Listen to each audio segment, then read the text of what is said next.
In the name of Allah, the Beneficent, the Merciful, I bear witness there is no God but Allah, and Muhammad is his messenger. Welcome to another edition of Jock Brothers Presents Let Us Make Man. I am your host and moderator, Brother Jackie Muhammad, and we have for you a dynamic show for you today. We want to thank you, Jock Nation, for tuning in. We want to thank you for your support, your continued support, and your continued encouragement. So we have a dynamic show for you tonight. If you have members of your family who may have estate planning issues, estate planning questions, questions of generational wealth, this is your show. So before we get to our guests, I would like to introduce to some and present to others the dynamic brothers who are also a part of Jock Brothers, uh, well-loved brothers, well-traveled brothers, Fearless. hard-working brothers, Fearless. fearless brothers, go get us. Yeah. So I just like to introduce my comrades in this struggle. First one up, our brother from New York. He's now Southern now. He has that Southern drawl. He's no longer New York at all. So I would like to welcome our brother Ahmed B.I. Assalamu alaikum, sir. Alaikum salam. Alaikum salam. In the name of Allah, the most gracious, most merciful. We thank you all for joining on with us this evening. We have a great show for you today. I was just talking to my son and my nephews. They're in their 20s, getting ready to start their financial planning, their financial future. And I'm able to instill a little knowledge and information. After this show, we're going to have another meeting, business meeting, so I can start passing down this generational knowledge to create generational wealth. I'm excited. I'm ready. Let's go, bud, Jackie. Yes, sir. Yes, sir. Yes, sir. All right. So our next brother who's going to take us further into the information, a good brother, family man, real estate guru, and among other things. So let's welcome our brother Abdul Kawi Muhammad. Assalamu alaikum, sir. Wa alaikum salam, sir. Assalamu alaikum, family. Thank you for tuning in to another episode of Jock Brothers. This is a show right here that could truly elevate you to the next level and elevate your family to the next level. So I look forward to this show a whole lot. This is a conversation I had many times with my personal family, my immediate family, but we never really got into this type of discussion before. So I hope you enjoy this show as much as I will. And of course, to the Jock Nation, thank you all for tuning in. Thank you for supporting us, especially those that have been there from day one, and really the ones that are supporting us now. So thank you, Jock Nation, and for those that have donated to our platform. Man, words can express how much we appreciate the financial donation that you have supported us with. And we hope that you continue with that. And if you do want to continue to supporting the Jock Brothers and our continued growth, please, the information is scrolling at the bottom of the screen. You can simply cash app us. $ Jock Bros, $ JAKQBROS. Once again, due to the diligent work of both these brothers, Brother Jackie Muhammad and Brother Ahmed BI, man, we put together a beautiful show that requires your help because we want to get this information out to as many people as possible. So please, share your show. Share this to everybody. Ask them to subscribe to Jock Brothers. And, of course, hit the bell so you can get our upcoming events. With no further ado, again, you can look at the YouTube page and go Jock Brothers, JAKQBROTHER, to spell the whole word, and of course, again, share this show. Thank you. No further ado, back to you, Brother Jackie. Yes, sir. Yes, sir. So coming up, Jock Nation, we have our brother who is a part of a law firm, the law offices of India Y. Ali. She's not available at the moment, but our brother Ishmael Muhammad is covering down on their behalf. So he does a presentation, or they do a presentation on life and legacy planning. specifically discussing strategies for building generational wealth, including the what, the why, and the how of asset protection, and why young professionals should be thinking about this now. Key topics are trust, life insurance, taxes, and wills, is what they specialize in. The law office of India Y. Ali is a private law office that specializes in life and legacy planning with the primary focus on revocable living trust and life insurance. The firm has virtual office in Georgia, Texas, and its other practice areas, including personal injury, real estate. Attorney Ali received her Juris Doctorate and MBA from North Carolina Central University School of Law in 2013 and has been practicing law ever since. With the help of her husband, Ishmael Muhammad, the executive director of the firm, Attorney Ali launched her own practice in 2019. Together, they co-manage the firm and are on a mission to help Black families secure their legacies and preserve wealth for generations, which is big. So, Jock Nation, we want to welcome our guests, and we want to present to some and introduce to others our brother, your brother, Brother Ishmael Muhammad. Assalamu alaikum, sir. Welcome to the Jock Nation. Thank you so much, man. All those introductions, man. I feel like I have to bring the energy now, man. Y'all brought the energy up, man. No, brother. This is in the name of Allah, the merciful benefactor, merciful redeemer. Assalamu alaikum to everybody in Jock Nation. Thank you for having me, and thank you for the brothers that came and got me out of the conference. It's like, hey, look, we need you. when can y'all come? We need you on the show. So I appreciate y'all persistence in doing that. Like you said, brother Jackie, it's our mission. You know, we are a mission-based law firm. Our mission is exactly that, to make every family we come in contact with, a black or brown family we come in contact with. We want to make sure that they have financial freedom and generational wealth for their families. We really believe that. That's what our mission is, and that's what we do on a day in and day out basis. Yes, sir. We'll want to start there. As children of slaves, you know, we came out of slavery with around 4 million acres of land, and we in the Nation of Islam is taught that land is the basis of wealth. So now, you know, that's been the topic on a lot of social media platform, is how do we establish generational wealth? You know, how do we establish it? And that's one of the things you find, that most people are trying to find different streams of income, and that's the word is used, generational wealth. What is, in your terms, you know, because you teach it, what is generational wealth? What does it look like? Well, generational wealth, it looks like assets that are attached to wisdom, instructions, and guidelines that cannot be interrupted. That's generational wealth. Most people think assets alone is generational wealth, but we know that wealth transfers and wealth is lost. If you look at our communities in mass, the only community that is gentrified is our community, because we fail to plan. We have the assets, but unfortunately we fail to plan for the life cycle of that asset. And after a while, the asset is then lost from our family to other people's families. So when I told you, we were talking offline, and I was telling you, most of our social ills will be remedied by just planning for our assets and passing down the best knowledge and applicable knowledge to our children and their grandchildren and so on and so forth. And what a trust allows one person to do is just that. Right? It allows them to pass down their assets and their best wisdom, their best thoughts, their best blueprints down generations to come. What happens with our families a lot is that every generation is starting over. Yeah. Every generation is starting over. Every generation is figuring it out, right?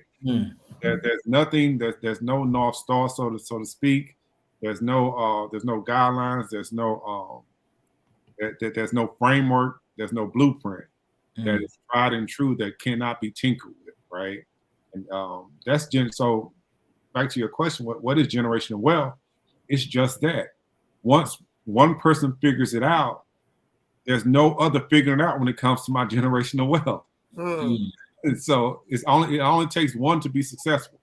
And what a trust allows you to do is to codify, frame that, and then pass that system down for generations to come. So it's Okay. No, I mean, brother, because I want to make sure that our listening audience understand, because I believe, I mean, for me, it's language barriers. Mhm. Just hearing the word trust, is new. It's it's within it's since COVID. All of these different things we've been learning since COVID. But here, I've heard of will, and that's normally because of a movie. I've never received anything by will, so I don't know. I just want to make sure that our language is concurred with what's going on. So, is there a difference between a will and a trust? Yeah, so there's 3 ways you can pass down your assets. There's a last will and testament. That's one. We've known that for a long time. Last will and testament. There's no will at all.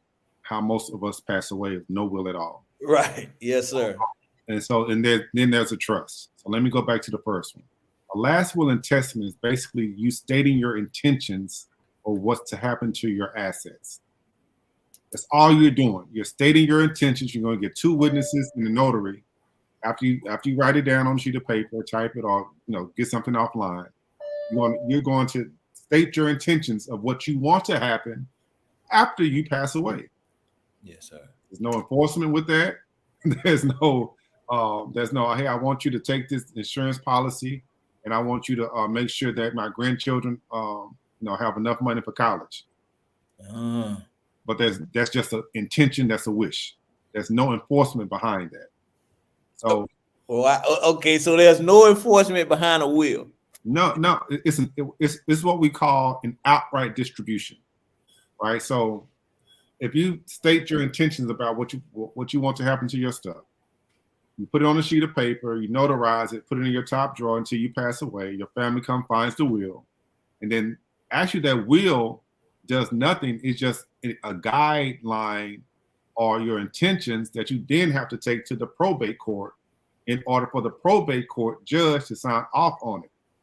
A dead person cannot transfer a title.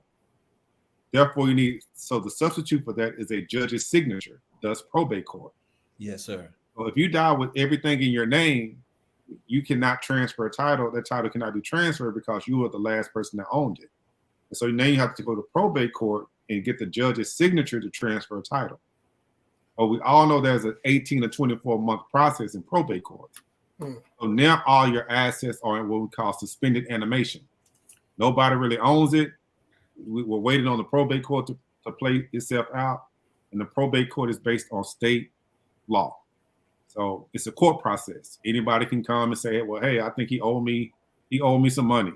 Or if you have adversarial siblings, or they might be at loggerheads with each other. So that has to be played out in court as well. All those things have to be played out in court. All the while, no one owns your stuff. Your assets are depreciating. The taxes are going up, and expenses for court is going up. And by the end of that process, you have, on average, every family loses about 40% of their assets just going through the probate court process.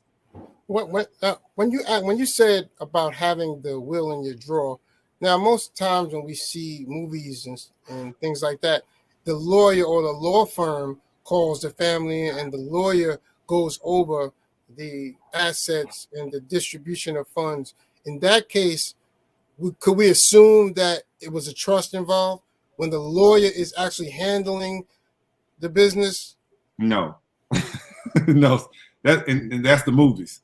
So, yes, sir. Yes, sir. And so it's a play, right? So they saying it's a will, but in that situation, it's not. And we'll get to that point, like the processes of each, right? Okay. Yes. But for our community, I don't know if anybody did that. In our top kitchen drawer. well, they're trying to find it. They still looking for it, Not only that, the one, the one who finds it is the one that actually is looked at suspiciously because they might have forged that thing. Right, Yeah, right. yeah, bro. So nobody in our community is like going to the law firm and reading the will out and all that good stuff, right? That's Yeah. kind of like a past. That's something of the past. However, with that being something of the past, a will is usually going to be found. It's going to be out of date, and the family will find it and they'll take it to the courthouse to probate it. If they can find it. Once it's in the probate process, it's really going through that process. It's open court. Got to get a probate attorney. We do probate administration as well, and it's going to be an 18, 24-month process at the most. And if the person has property in multiple states or multiple counties, it could be multiple probates. Wow. And just imagine if you're a husband and a wife, the husband predeceases the wife, that's a probate. Then when the wife dies, that's another probate. Wow. And if they have multiple properties in multiple states, multiple probates. Because every state has certain laws, it's state law. So if you got a property in New York, a property in Georgia, you got to have probates in both. Oh, yes, sir. But wouldn't a will solve that problem instead of it going to probate? All wills go through probate court. Oh, wills go through probate. All wills go through probate. All wills go through probate court. And that's mainly because a dead person cannot transfer anything. So Exactly. a will is a dead article, basically. Right. It's called, we call it a backward looking document. So it's after the fact of your death. You're not, so most people are like, I ain't gonna be here anyway, so let them figure it out. But if you're really talking about financial freedom and generational wealth, that's not the tool to use. Yes, now, sir. wills do have their place in some capacity, right? Mm-hmm. In some capacity, they can be useful. However, if your desired goal is to have financial freedom and create generational wealth, that's not the tool for it, because we've been using wills, last wills and testaments, insurance policies with wills, and we see our community is not, our families are not moving the needle at all when it comes to financial freedom. But before we got questions popping in now. But Well, hold on. Don't ask that question yet. No, I'm not going to ask that question. I got another question. Go ahead. Let me ask you this, I'm see, brother Ishmael, right? Yes, sir. Why do, in your opinion, do you think wills became so popular? Why wills became such the go-to document for people that was trying to, I guess, make sure their family was secure after they passed? Okay, I'm gonna give you it's a couple of answers for that. One, a will. Well, let me give the answer from our point of view. Most attorneys do not specialize in estate planning. It's just something that they do. So if you specialize in estate planning, we specialize in trust-based estate planning. That's what we do. That's what we know. And we have we have credentials from Wealth Counsel, NLBM. We are accredited personal family attorneys. So we really went above and beyond the just law degrees, and we also have sought out specialized learning when it came to estate planning. So some attorneys, well, I shouldn't say so, most attorneys that do estate planning do it as an add-on to their practice. So a will is a 2 to 3 page document, maybe 4, right? It's easy. So if you come to me and say, if I'm your personal injury attorney, and then you say, well, hey, I need to get a will done too. Well, I can do that too. That's no problem. But I don't specialize in estate planning, but I can definitely do it as an attorney. Yes, right. And so what we tell most of our clients is that, if you have, some heart palpitations, you don't go to a dentist. They're both doctors, but you won't go to a dentist for your heart issue. Right. So you need to go to a specialist. Most people get wills because it's low-hanging fruit for an attorney that's a general practice attorney to kind of like fill in the blanks of somebody's will. And so it's really, and so that's one part. The second part is really it's a cheap fix to a major problem. What I mean by that is, you can get a will offline. Everybody's been doing, so I'm just gonna get my will together. I'm, write it down, and most people don't understand what they're doing is really losing 40% of their assets by getting a will. They're also not really doing the planning that they think they're doing because the will has to go through probate court, and they're not answering the most glaring problems when it comes to their family. They're not answering the most the problems that a will will bring, which is outright distributions. So it's a little bit of ignorance on behalf of the families, but also a little ignorance on behalf of those who've given them advice. Well, a lot of ignorance on that part as well. Yes, sir. People really just don't know, so they've been doing the same thing over and over again. But we've had with the pandemic, especially with the pandemic, a lot of our friends and families were passing away in a short period of time. Usually most attorneys are, you don't have a lot of your clients passing away. But what we noticed is that all our clients had the same issues. Life insurance policies going to the ex-wife, retirement benefits, not being no beneficiary on it. Maybe somebody may have got remarried, moved in with someone with their children, but they never. So if the new spouse passed away, the children were still in the house with the new wife and their children, right? Yes, and sir. so we were seeing all kind of problems that our community and the families that we know were not planning for. And these were just showing up during the pandemic because there was such a high rate of death in our communities. Mm. Yes, And so sir. now we see the death and the grieving, but we also see the aftermath of people not planning, even though they thought they had a will, they had some life insurance, they might have had retirement, but these things were not updated because life was just kept coming at people, right? And so we never took the time to update all our stuff. We just never updated. Yes, sir. But you can have that same issue with a trust as well. Just not updating it every so often, correct?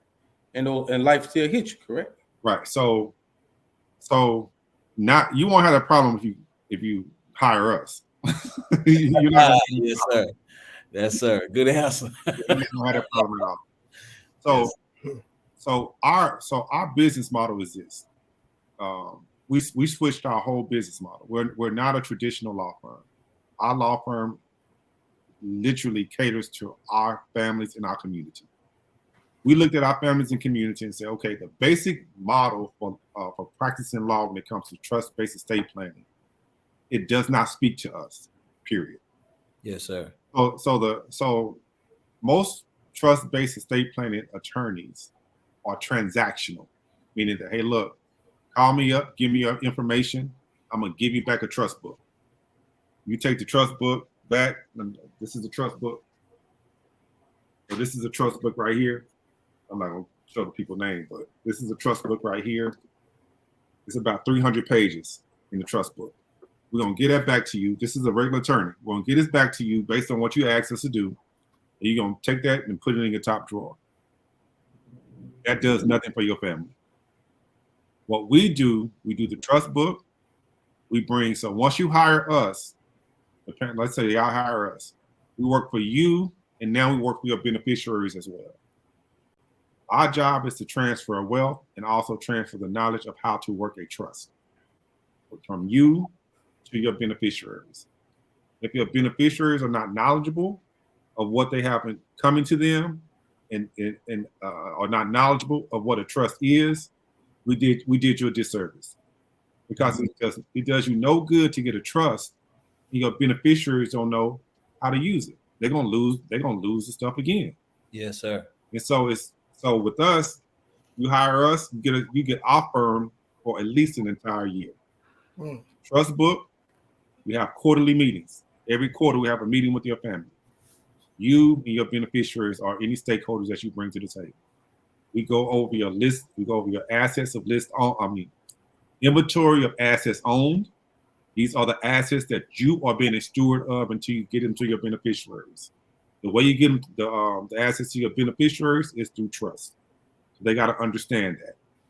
Secondly, they have to understand that they are the beneficiaries, and if you want them to qualify to receive the assets in trust, they need to understand what their qualifications need to be. So we're educating the entire family about generational wealth, because it's not generational unless you pass it down. Everybody has to be as educated as the one that made it, and the one that's getting it has to be educated as well. So you'll have quarterly meetings. We will facilitate, after we do your trust, we will then facilitate the 4 quarterly meetings. A quarterly meeting is really a family meeting. So we get the trust, open up the trust, look at the inventory of assets owned. We talk about the assets owned, if any changes have been made from quarter 1 to quarter 2. We discuss family strategy moving forward, if we're going to acquire some more properties or we're going to accumulate some more wealth. If any of your beneficiaries have been acting untowards you and you decide to write them out, you write them out. If you decide to change up the percentages, you change them up. So this is an ongoing process. We often say the way your legacy is the way your life was lived. So if we are maintaining your trust, your stuff, your estate on a quarterly basis, your legacy will reflect that. Will be organized. Your children will be able to pass your baton to your beneficiaries. Now keep on chopping down the road. Just that simple. So after I educate my family, that's all I'm threatening them. All my threats are that I'm gonna write you out. And not only that, the quarterly meetings are for you to audition whomever you decide to be your successor trustees and your beneficiaries. You're auditioning them to see they make the meeting on time. Do they understand? Are they picking up the knowledge? Because you're going to be putting them in roles of responsibility. Hey, look, I want you to be my successor trustee, which is basically a manager of the assets in the trust. Now, if they can't make the meetings on time, we're not going to say anything, but we're going to look at you like, this is the person that's going to be managing your stuff when you're gone. Yes. So, are you sure? That's part of qualifications that you said earlier, that they meet the qualifications? Yeah, they got to meet your qualifications because it's your stuff that they're going to be managing. Right. We're just going to set it up and we're giving you the environment so you can start auditioning them to make sure they're going to be good stewards of the family trust. I know what you're saying, man. That's big, bro. Okay, so now we meet for that first year that we hire you on, and we for that first year we meet and whatnot, but we don't pass. No one dies, right? So now after that, say 10 years later, is it during the 10 years if you accumulate more properties, more, so we should come back to the table and adjust the trust. Is that correct? How does that work? So the quarterly meetings are lasting forever. They're not going away. Okay. We're going to facilitate the first 4 for you and your family to see how it's supposed to go. Yes, sir. Now, if your beneficiary is not stepping up saying, okay, look, I got the next meeting. Oh, okay. That's how it goes. Everything that they're supposed to be getting. So I give you an example. I talk about my daughter all the time. My daughter is 16 years old now. She started coming to my trust meetings at 14. She is a trust specialist now. She knows how to read my inventory of assets owned. She knows how much money she's supposed to have in trust by the time she's 25, 30, 35. She's not letting me miss a meeting. So she really can run the meetings by herself at this point in time. Because now, and we want your family to be the same way. Okay, this is what it's supposed to be. If something happens, we're just talking about assets at the moment, but we'll talk about the other aspects of what we call ancillary documents and things in your estate. But just the assets alone, right? We know that so we're reviewing if the life insurance has been paid, and it's if it's a term life policy, when does it sunset? If you have whole life policies, make sure they've been paid for that quarter. We're making sure that if you have a mortgage on your property, it's been paid down. We're looking at any other assets that may be appreciating. Then we kind of doing projections on those. We're making sure that there's no encumbrances or any threats to your beneficiaries' inheritance. So that's what we're doing every 3 months, right? Yes. So and if your life changes, divorce, death, and things like that, we've already been meeting and expecting these things and what will happen after those things happen. For instance, if you have aging parents, right? So we know like every 3 months we're meeting. Your aging parents, if the natural things of life happen, you will bury your aging parents. So now we'll be looking harder during the quarterly meetings as your parents age, what inheritance is coming down to your trust. And then we're making sure that you're going to inherit cleanly or at the maximum amount when that time comes. And so families were family. So I'll go back to this. Family is first. The family dynamic is first. That's what we're going to look at. We're going to look at one generation up. Your mom, your dad, if you're married, both sets of parents, right? We're looking at that because we got to make a plan around that, right? Okay, the older they get, the more they're going to rely on us. And then if they have homes, life insurance, assets, we want to make sure those things are coming to us without encumbrances, without being encumbered, right? And then we look at wife, husband, wife. Most of the time, you're not going to, couples don't die at the same time. So if I predecease my wife, right, and we've accumulated all these assets, you want to make sure those assets stay for your beneficiary, for you and your wife's agreed upon beneficiaries. It's huge. I'm going to repeat that again.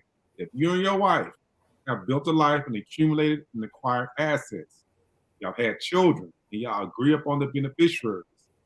If you predecease your wife and she gets remarried and those assets begin to disappear for the beneficiary. So, so basically, if you don't plan those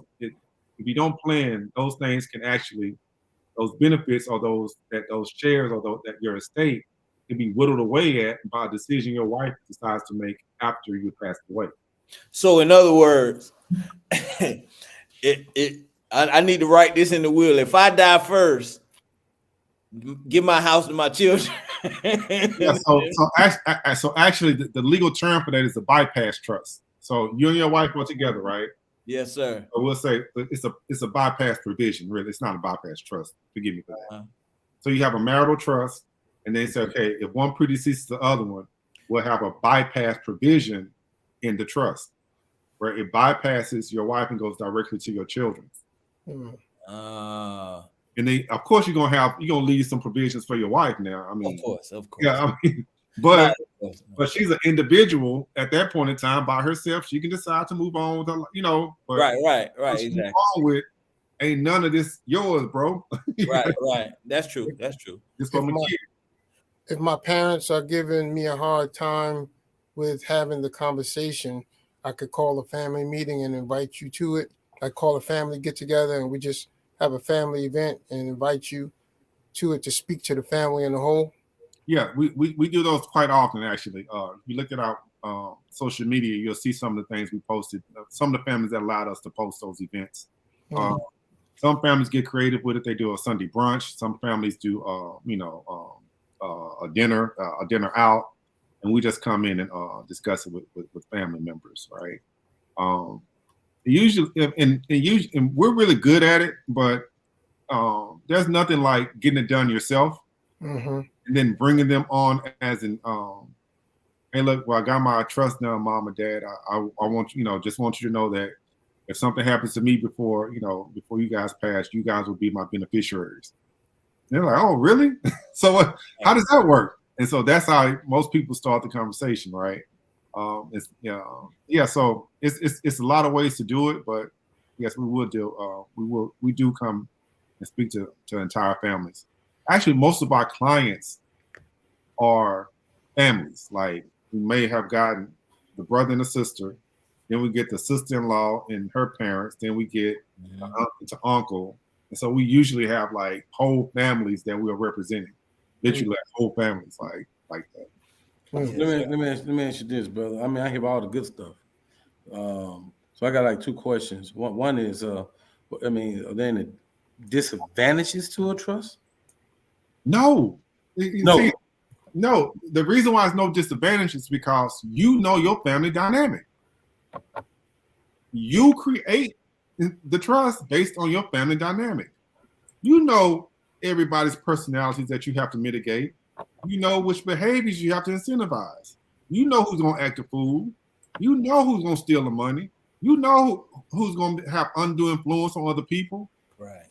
The beautiful thing about trust is it's a customized document that speaks to the problems or the personalities or the good for your family. You know, so it's not one size fits all. Your trust provisions are directly for your beneficiaries and for you. Okay, so it's just saying. I'm not trying to be a difficult. I'm just really trying to understand. It sounds like the language within the trust has to be very nearly precise, so there be no misunderstanding. That's one. Mm-hmm. Two, is there? What if I guess a person would like to, I guess, change the? Is there a way the person could change the language? Maybe something like say you and your spouse had a conversation and they haven't had a chance to change anything in the trust. Now I'm gone, and she said, "Well, look, he wanted to change the language a little bit because this is what we discussed, and this is not what he want." Is there So is there anything in that regard that maybe the wife can do or your child can do in order to change the language a little bit? So one is how strict your language has to be. Two, can the language be changed after you pass? So the best way to answer that is the way. And this is kind of part of the reason why we changed our business model to where we are meeting every 3 months in a family meeting, right? And so if you did a revocable living trust, you can change, if you and your wife did a revocable living trust, you can change the language as long as y'all live, right? And then if you decide to make the language conservative, or you can make the language very liberal, or you can make it based on a hybrid of both. So just depending on the asset, type of trust. I get you. Yeah. So it's really no. The first thing we'll look at. Well, the second thing we'll look at is all your assets that you leave. Right. There's gonna be some assets that you have to have very strict, detailed language when it comes to how the beneficiaries are to receive that asset. It can be ages and stages. Say for instance, you leave $1 million life insurance policy. That needs to be very detailed language. So I'm leaving $1 million life insurance policy going into my trust for my 2 sons. You can only use this money if you're buying your property. You can use 5% to put down on the property. You can use another 10% for every 5th year. You can pull out 10% every 5th year until it's depleted. So that's detailed language. So nobody can change that language moving forward.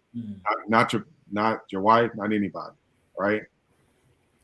If the asset is if you're leaving something for your wife, you might have more liberal language where it's at her sole discretion, right? I left $300,000 in the life in the trust for you. You can use it as you see fit. We call it ascertainable standards or HEMS, health, education, maintenance, and support. You can come to the trust and get any kind of money you want out of it. It's $300,000. You can use it at your sole discretion. Yes. Right. So when people come looking for answers, like how do I make it more detailed or how can I make it more strict? It's really on you and about the asset that you're leaving behind and who you're leaving the asset to. It's really going to be a personality type thing. Absolutely. You're looking at their disposition. You know if they're good with money or not. You know if they're with somebody with undue influence over them.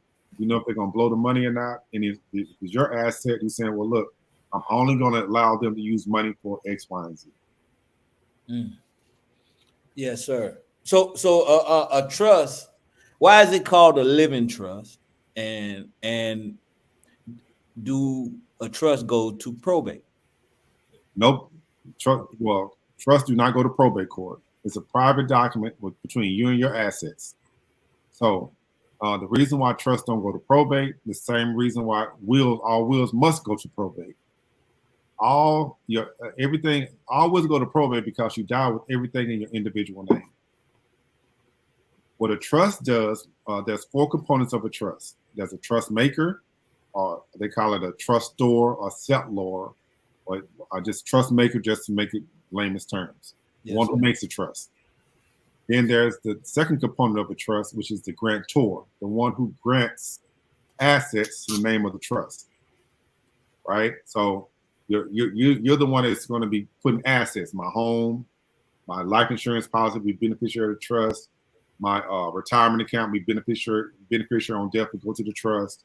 My money, my business, you're just basically retitling or pointing all of your assets to the name of your trust. That's the grantor.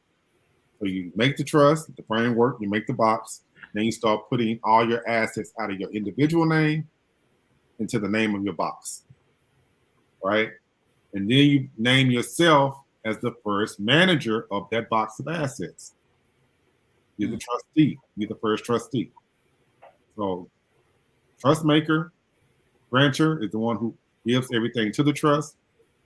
And then you make yourself the manager of those assets while you are living.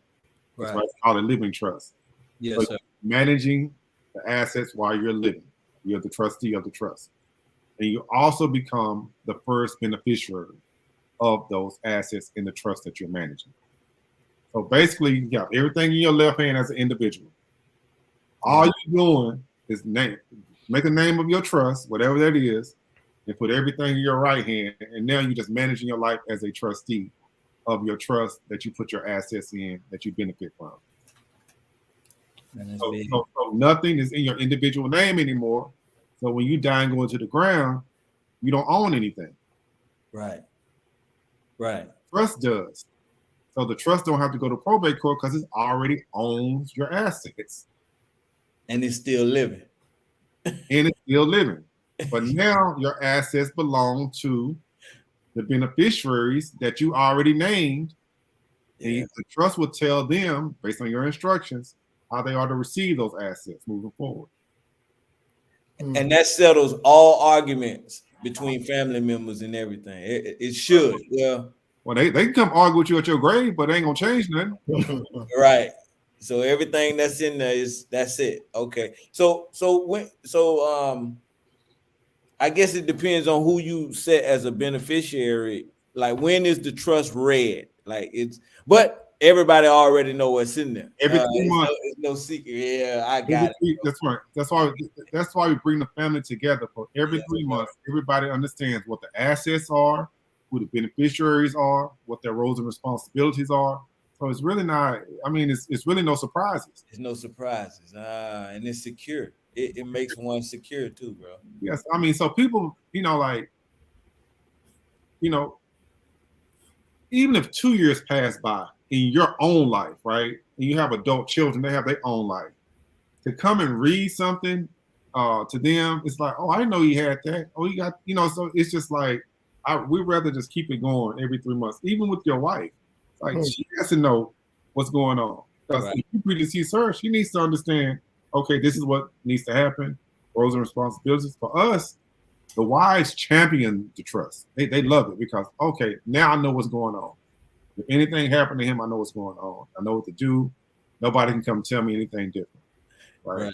And even the children, your adult children, most of y'all not as tech savvy as your adult children. And so once they get the email of inventory, of list of inventory on, it's just a quick, okay, cool. 20 items. I know where it is. I know how much they are. I know what dad want me to do with them.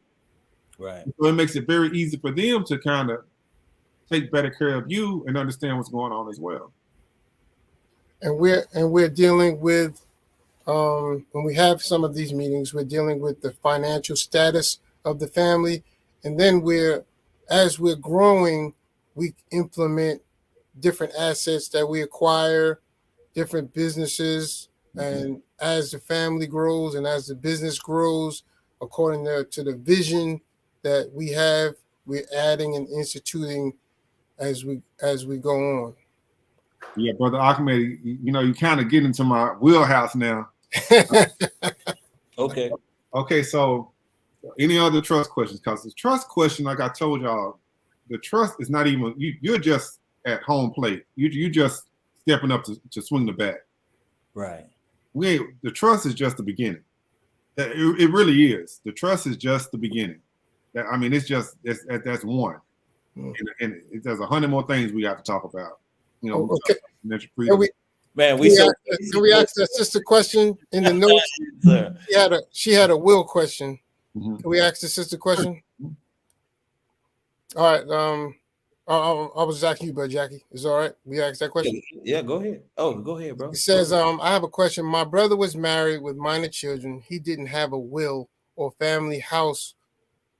Our family house was left in his name, and he passed away. His wife doesn't want the house, but she won't give it back to the family. She is letting the house sit and go down and the property tax build up. Is there a way that I could pay the taxes and get the property back before it forecloses, or would I have to wait until it forecloses and sells for the back taxes? That situation, times that probably by 1 million.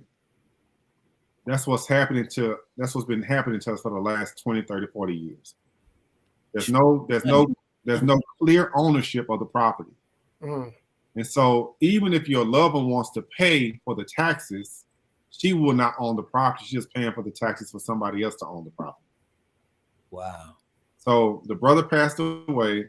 The children so if there are minor children, the children cannot inherit anything because they're minors. Mm-hmm. And the reason why she probably don't want the children to inherit as minors is because the wife would then be the guardian of that asset, which she is. Mm. Yes. So now you're saying, I'm going to go pay taxes on an asset that I will never own. Mm. But I just don't want to see it go to waste. So it's grieving the second death, right? I'm grieving my brother. Now I got to grieve slowly as his assets deteriorate and be lost. Wow.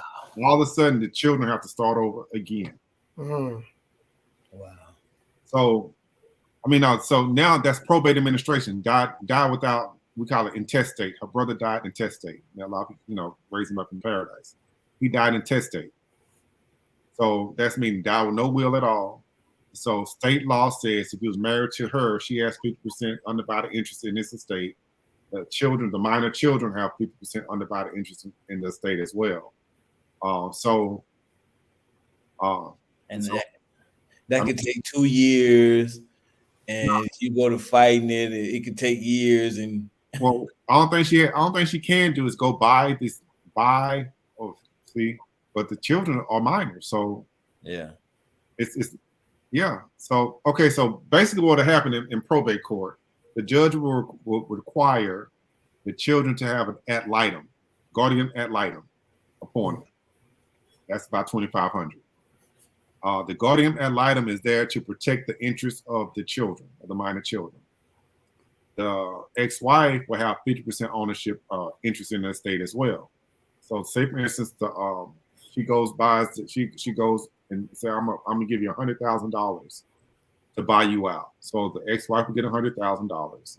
The guardian ad litem would then put the money aside for the minor children, either in a registry or give it to them through their guardian, which is the mother.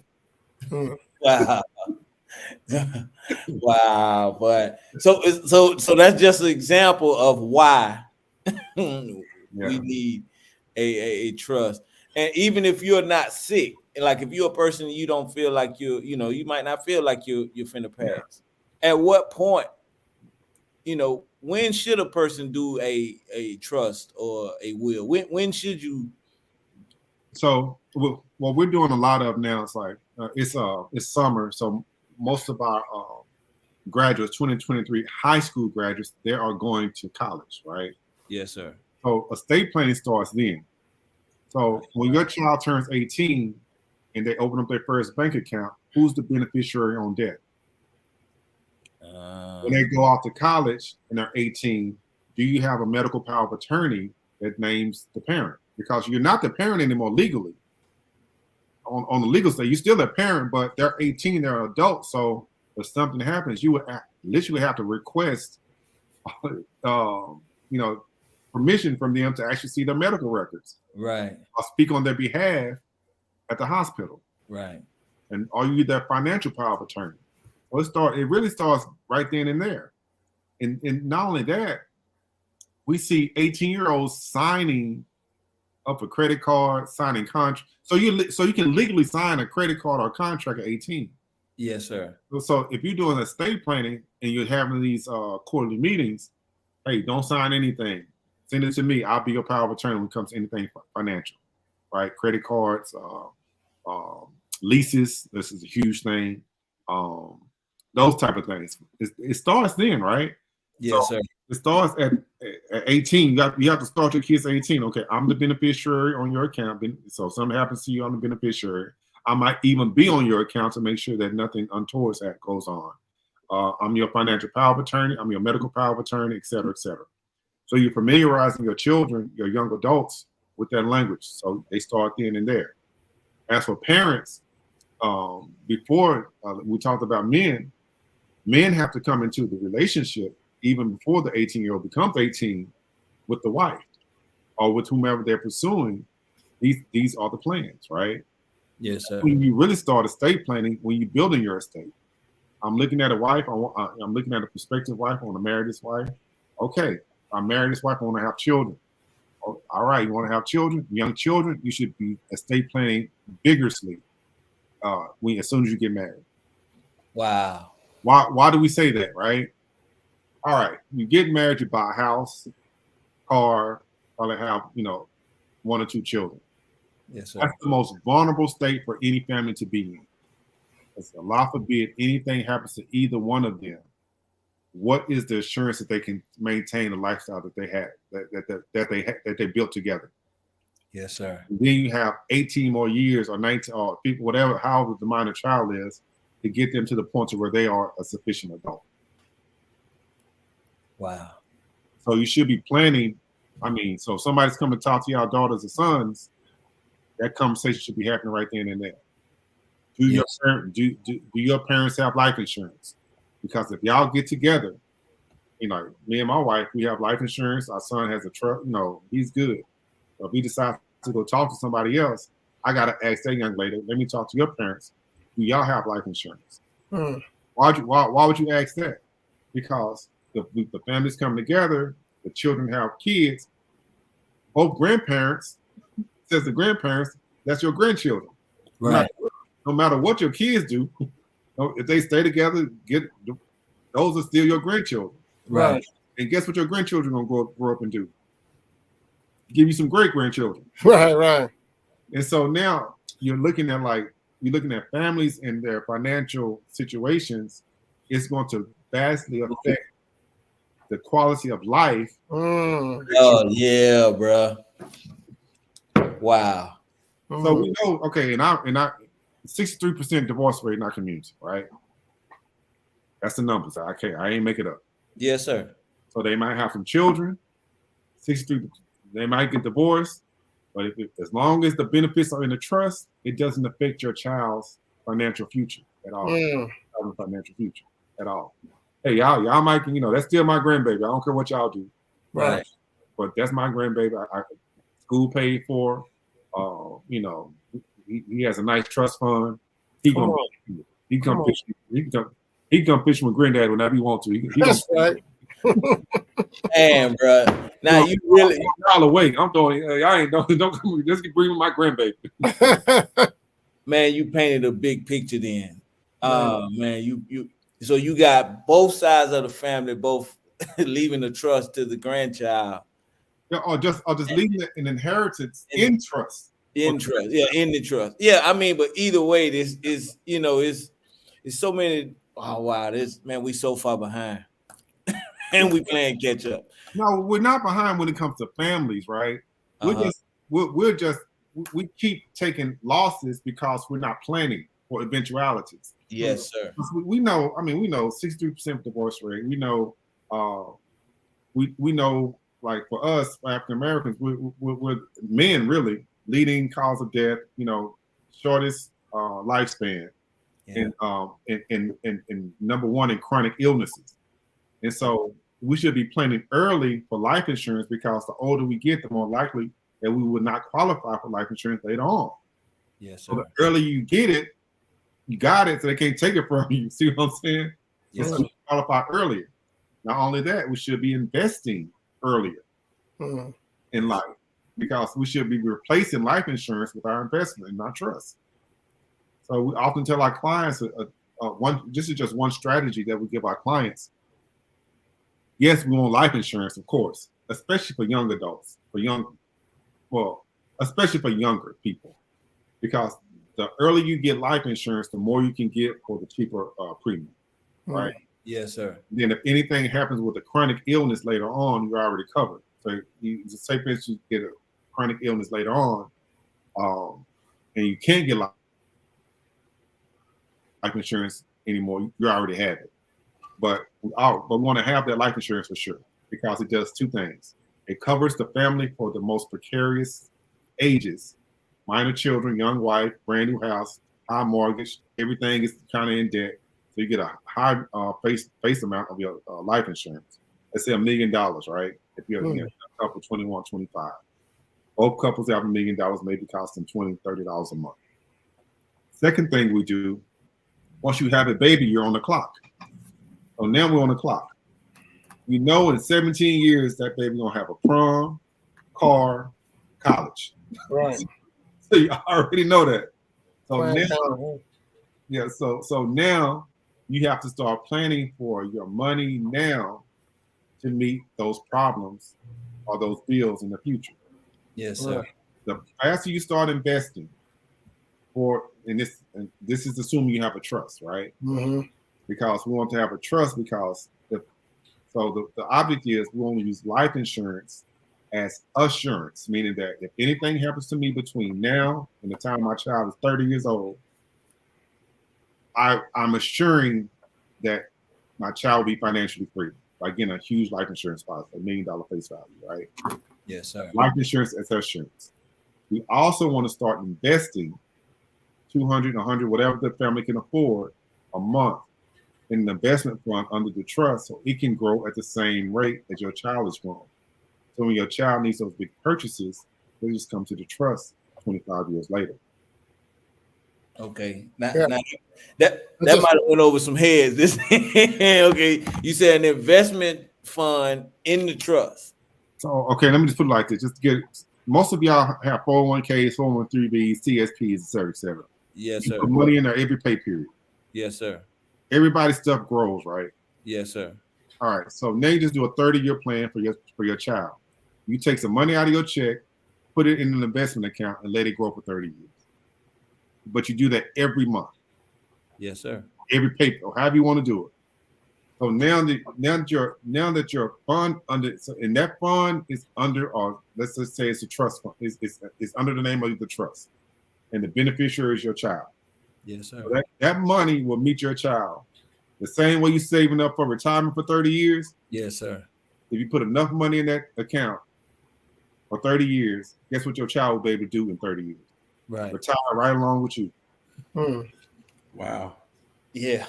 Wow. Okay. Yeah. Okay. Man, wow. We're gonna go to commercial before you ask another question. It's 8:00, man. Jock Nation, man. This is a lot of information. This is very important information, Jock Nation. I'm telling you, go back and watch this film again. All right, brother Kawhi. Yes, sir. Yes, sir. Once again, thank you for tuning in to Jock Brothers Presents Let Us Make Man. Man, a beautiful show. I never heard nothing like this before in my life. And I'm so happy that between Brother Jack and Brother Ahmed, they was able to lock down this beautiful brother here with this wonderful information. But as well, as you know, again, we the Jock Brothers. We again appreciate everyone that has donated or intend to donate to the Jock Brothers platform. As you can see, there's a cash app at the bottom of the screen. Well, we had some initiatives going on in which we was trying to help out our community in different ways, such as the prison initiative, such as investing in our youth entrepreneurship. And so we will be revisiting those initiatives real soon. So please support the Jock Brothers in those endeavors. Again, our Cash App information is scrolling at the bottom of the screen, $ JAKQBROS. As you know, the Jock Brothers, we're all business owners. And we ask that we got to support each other. And we have businesses I think you can most definitely benefit in. Myself in particular, well, let's go. I am a realtor. I just did my first closing with my first Muslim couple yesterday. Alhamdulillah. First closing, praise be to Allah, and so that made 7 in all since I have been in this industry. So please continue to support me and my endeavors as I intend to grow in the real estate market. But you can reach me 404-671-5681. I really and truly try to make your experience very comfortable, very fun. Next brother that has a business, my brother Ahmed. Brother is an author. I aspire to be an author just like him one day.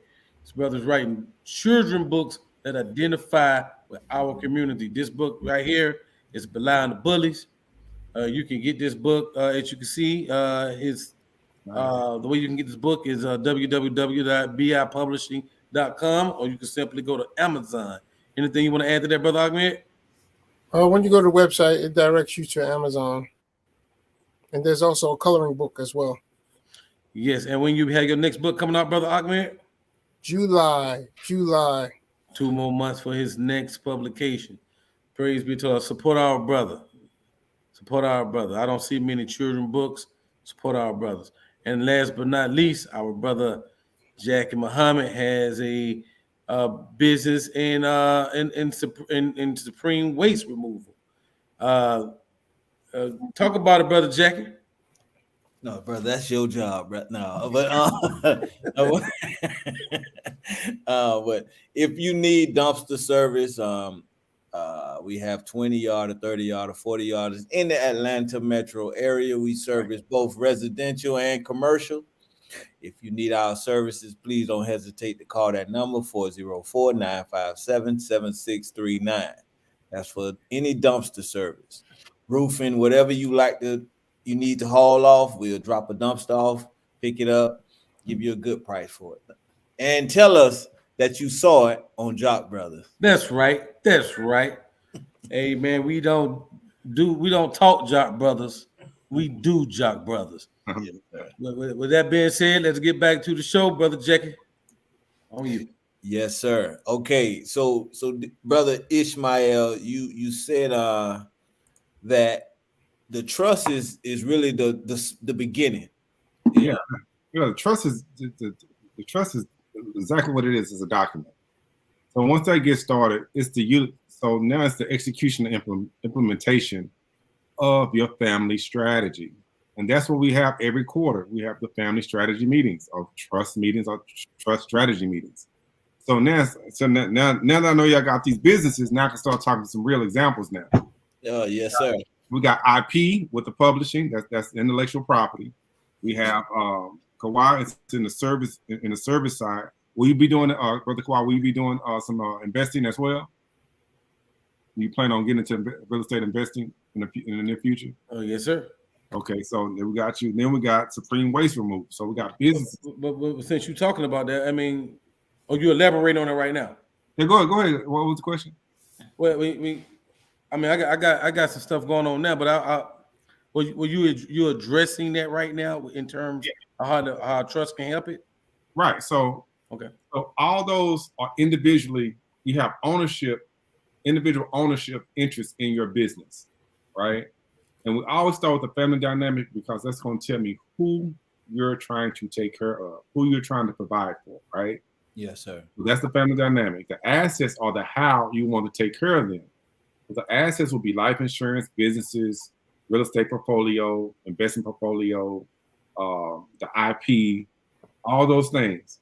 So we're going to look at every asset that you own and put a strategy or instructions attached to the asset, instructions attached to those assets, every last one of them.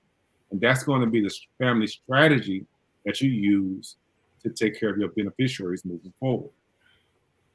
So the who is the family, the assets are the how, or the what's from, is the what they're going to use to take care of themselves. In your instructions attached to those assets will dictate who the beneficiaries are and how you take care of them moving forward. So now we go like one asset is like IP, right? We got a Bayard Publishing, so he has books. That's IP, and so now it's like who owns that IP moving forward after him? Right. And what's the split if there's multiple beneficiaries? Right. Who runs the company after him? Right. But he owns 100. I would assume it's an LLC, and he owns 100% ownership interest in it. I mean, he owns 100%. Is it a single member LLC? Yes, sir. Yes, sir. Tom Hagen. Go ahead. El Capo. El Capo, brother. It's a single member LLC, means that he has 100% ownership interest in the LLC. Right. So once he get his trust, he will simply do an assignment of interest to the name of his trust. Come on, man. Once he does the assignment of interest to the name of the trust, remember every asset that goes into the trust must be attached by instructions that he writes. Right. The instructions say how this asset is to be used, distributed, managed, and maintained moving forward, and who the beneficiaries are. Right. So now you can split up. Now all the proceeds for the LLC going into the trust, but the trust already got how is to be split up to the beneficiaries. So no guessing. Right. Yeah. Right. Go ahead, brother. Okay, so I'm trying to understand you right. Listen, we're taking Ahmed as an example. He put his publishing in a trust. No. He has an LLC already. LLC. And that owns the intellectual property, which are the books. Right. So it's LLC. He has an operating LLC already, and he's doing business as his LLC, which owns his intellectual property. Right. So the LLC owns it. His LLC owns it. Yeah. So he put the LLC in the trust. He puts his ownership interest of the LLC into the trust. He puts the Say ownership. that again, bro. Say that again. So the LLC, everybody, you got an LLC is a single member. Right. So his operating agreement in his LLC says he's 100% owner of this LLC, him individually. Right. He individually owns the LLC, 100%. Yeah. The LLC owns his IP. Right. So the LLC owns the IP. He owns the LLC. Right. Individually, 100%. Right. He just then takes we'll call it an assignment of interest form and signs over his individual ownership of the of his LLC, the name of his trust. Jackie Muhammad. That's cool because we're going to break down the supreme waste right now. I'm waiting on that. So the LLC will continue to operate. As long as it continue to operate.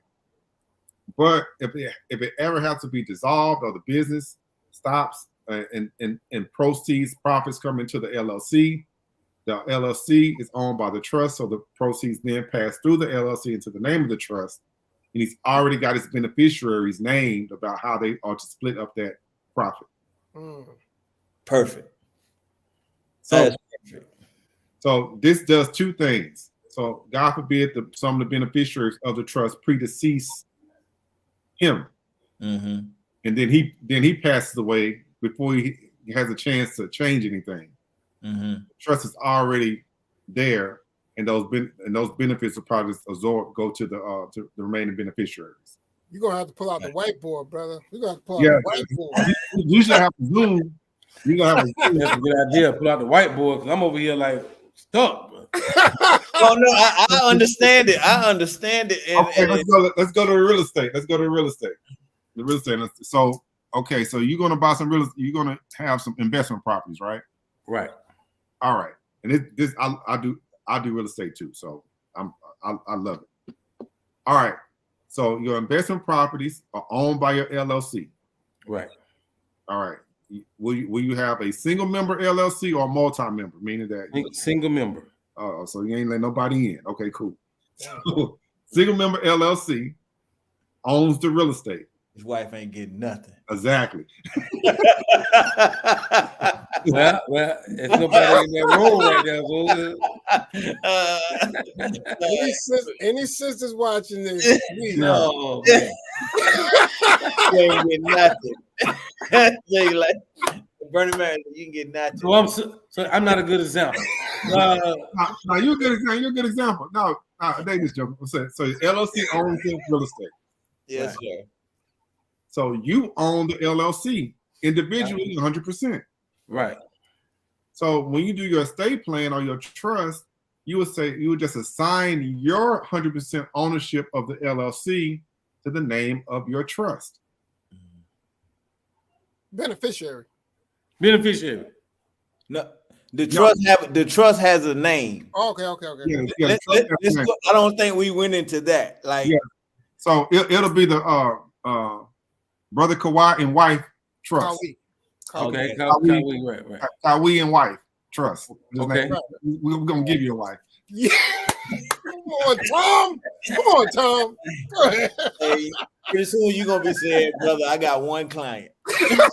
Job brothers. I just got the job brother. Well, we need to keep you, bro, because man, I'm telling you, you got some information. Yes.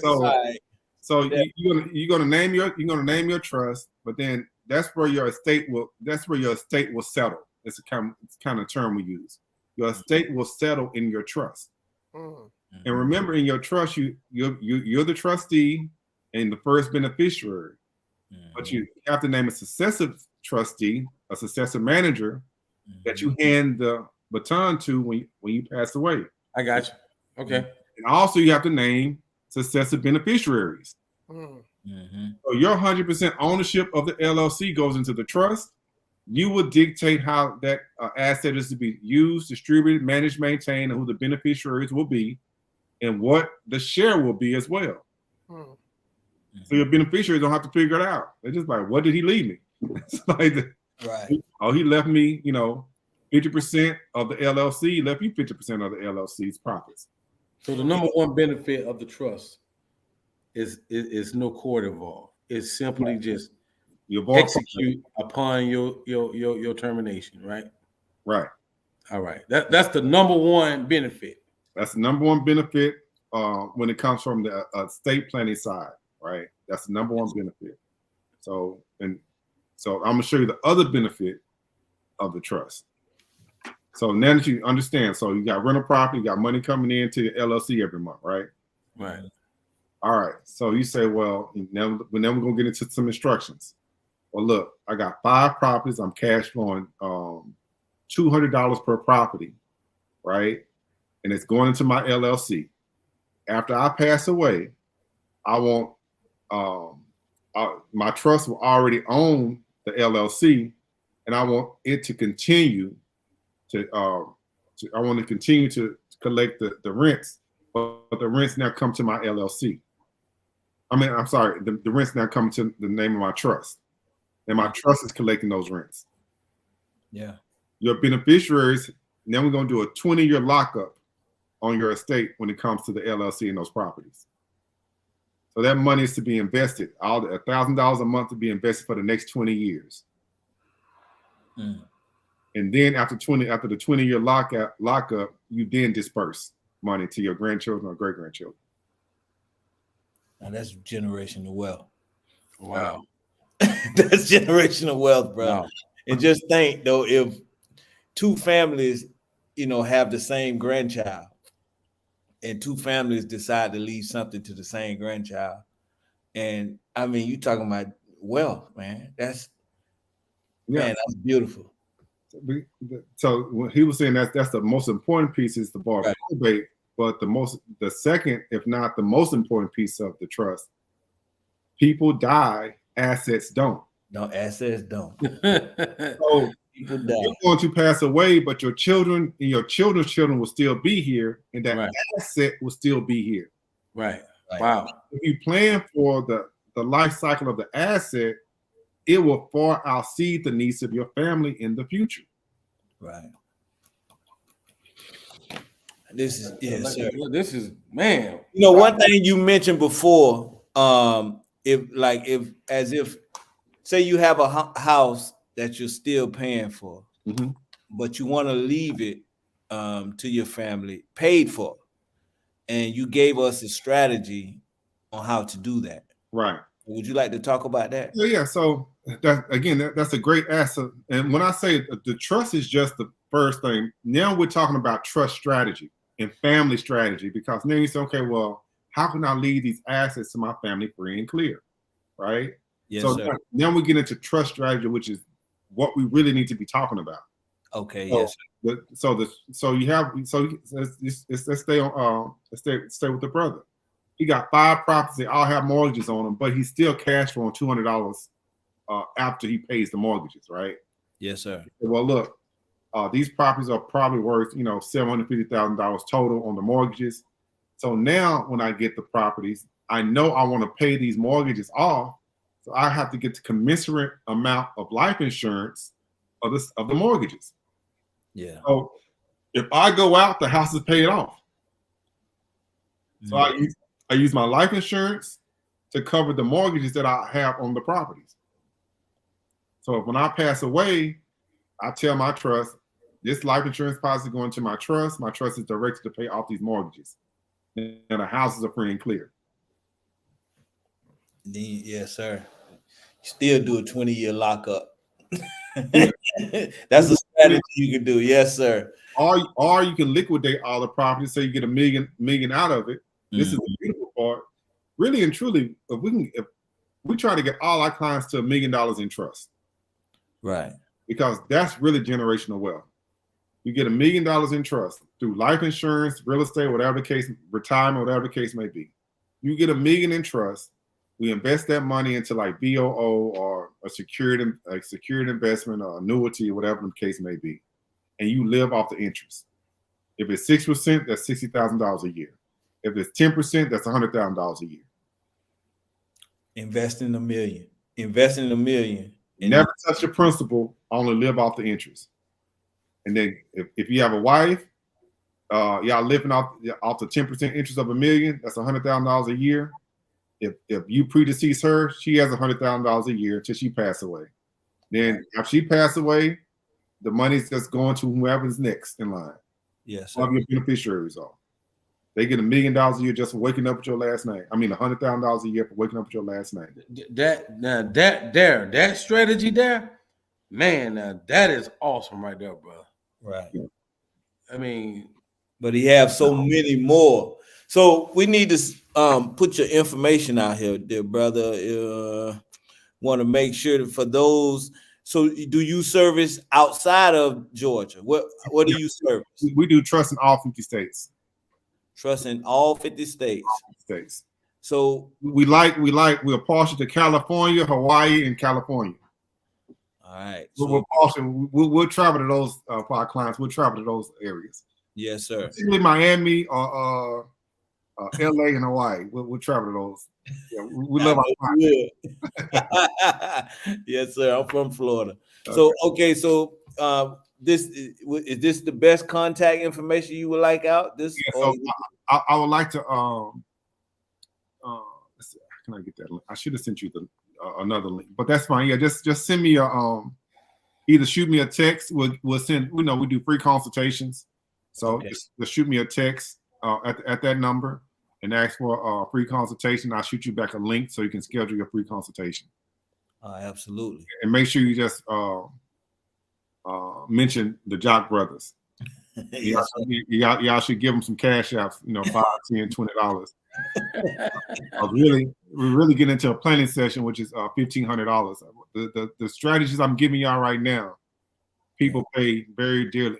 I mean, I'll show you how to make $1 million for your kids. They pay a whole lot for that. So absolutely. So go ahead. I'm sorry. I'm giving this to Jack Brothers exclusively. So y'all literally getting a wealth planning session right now. Yes, sir. Absolutely. So is there anything that we need to bring to a consultation? Should we have anything in place before a consultation, or during the consultation you'll let us know? So that we have a 4-step process. And I told you earlier, we changed up the way we did business with our community. Mm-hmm. Free education call. That's first and foremost. You're going to get a free consultation call. We call it an education call. We just want to hear where you are. Like, what do you need? What do you need questions about? If you have any questions about anything, any clarity that you need, that's a 30-minute consultation. Yes, sir. And if we can help, if you want to move forward with us, the second step is what we call a wealth planning session. The wealth planning session is going to last about 1.5 hours to 2 hours long. We get down to the granular detail of the entire life cycle. We talk about the family 360, your parents, husband, wife, husband, children, grandchildren.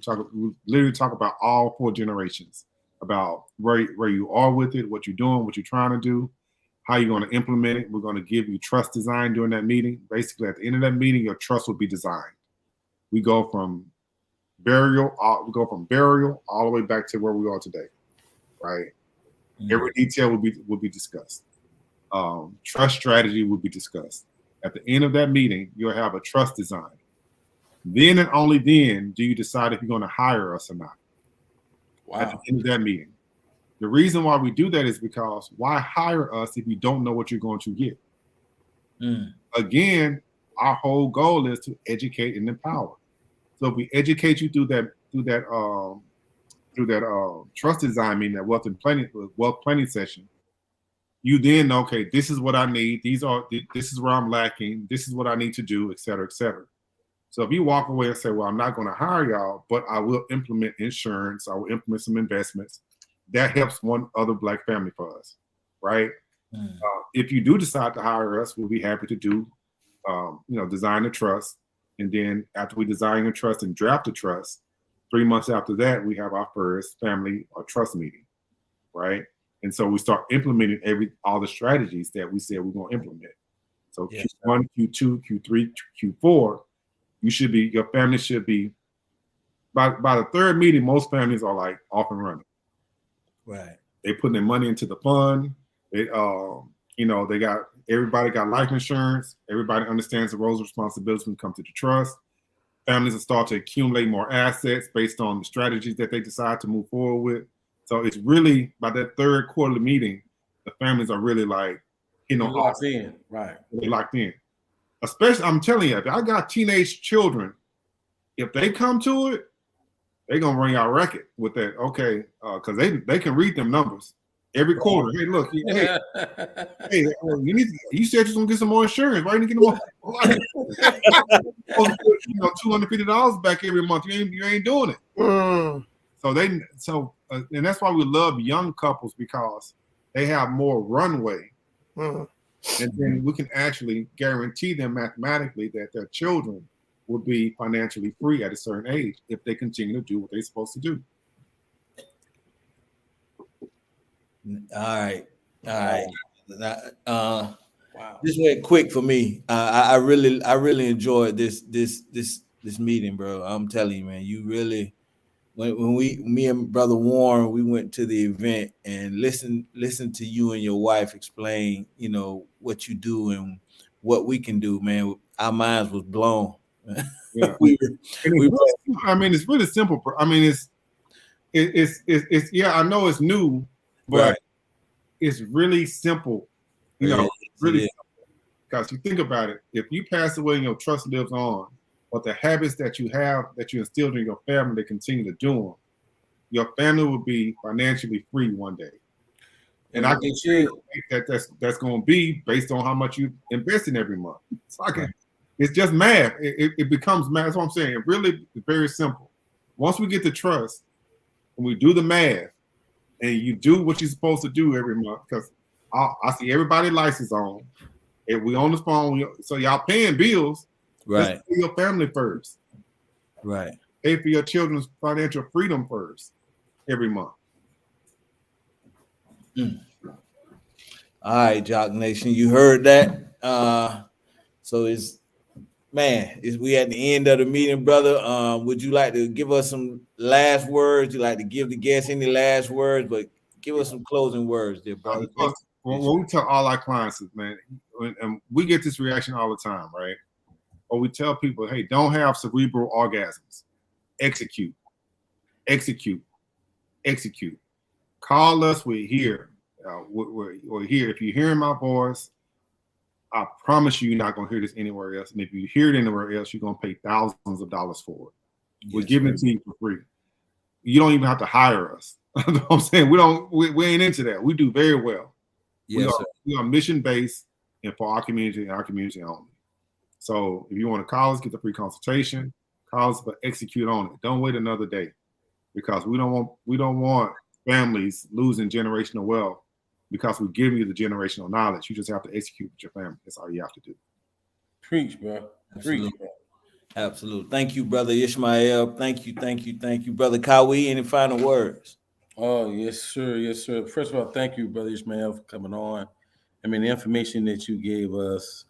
I mean, brother Jackie was excited about it Saturday when I heard from him. And also brother Ogman, they were super excited about it, and we didn't want to waste any time trying to wait till you was available to come to our show. So if we seemed a little pushy to you, so what? It was worth it. Some consultation calls happening and some trust happening. So I know that's right. I'm gonna push y'all towards that too. Praise be to Allah. I mean, in this generation of talk, then this is what I was looking at what Coming to America Part 2, and I guess in that movie, like Eddie Murphy got his son, and they was trying to educate him on family history, and he was like, "This is Jaffer, and this is Jaffer," and they went down like 5 generations to him, right? This is how we can be that first Jaffer, right? We can set ourselves up that our great grandchildren, their grandchildren say, man, how do we get this? How we living like this? Mm-hmm. Well, they can say, oh, brother Kawi, he's the one that got to start, and then his son kept it going, and then this is what I heard, and I like I haven't heard it like this before. I heard wills, I heard life insurance policies, like we in the first generation of actually doing that. Now you're taking it to a whole nother level to trust, and so I really like it. I don't know much about it except for what you told me today, but it's definitely something I know that I need to get into a little deeper. So thank you for coming to the show and cracking Adams and enlightening us to what you've been doing. Assalamu alaikum. I'll pray to the line. Excellent. All right, brother Ahmed, you're muted, sir. Well, let me start by saying I like to thank Allah for putting you both in positions to be free financially to help the community. That's huge. The generation that you and your wife are in is a generation that benefited from blessings, from knowledge and information that grew out of want and need. And now you are blessed. And the fact that you're giving back is not a lot of brothers and sisters in your generation that say, hey, I could be working for a Fortune 500 company. We could be living in Buckhead and just dealing with companies in that area. No, we've been blessed. We're going back to our community to help preserve a culture and invest back into our people.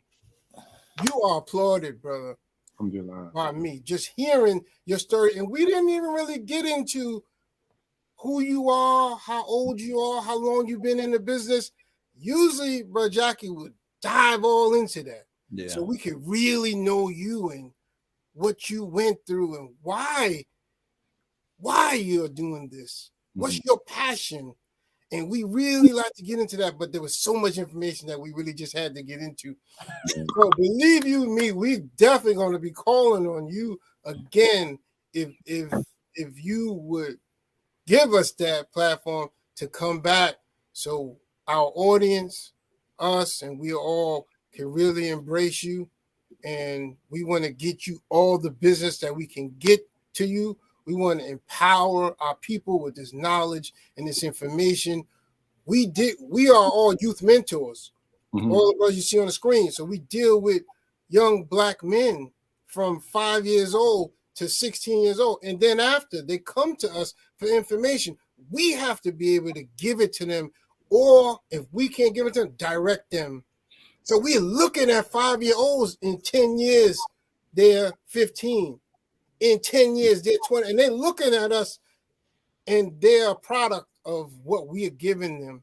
So when we invite brothers like yourself and your wife on the show, this is something that's in our hearts because we are community-based, community mission like yourself. So, I mean, there's so much more I want to say, brother, and I just applaud you for the work that you're doing, and may Allah continue to bless you. Amen. Thank you, brother. Yes, sir.